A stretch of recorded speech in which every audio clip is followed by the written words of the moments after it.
Symmetry for three-dimensional objects is a little bit different. If we recall, reflection in a two-dimensional is a line. So I draw a line through the object and it folds on itself. Well, in 3 dimensions, it's got to be a plane. So it's like a slice. This plane slices through there. It adds a dimension. Rotational symmetry for 2D is a point. So in 2 dimensions, but in 3 dimensions,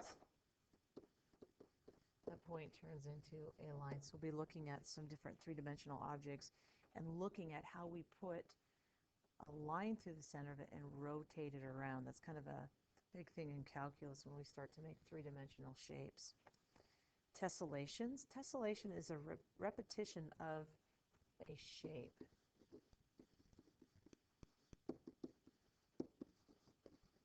And we're going to take this shape, and it's like tiling. Notice tessellations. And so if I take a repetition of a square, and if you notice, there are no gaps,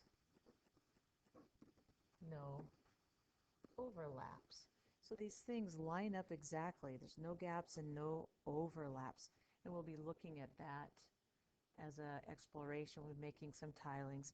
We have a thing called a semi-regular tessellations. And so let's see, regular must be, we're talking about regular polygons. And so that happens when we take 2 or more regular polygons and they tessellate or tile the plane.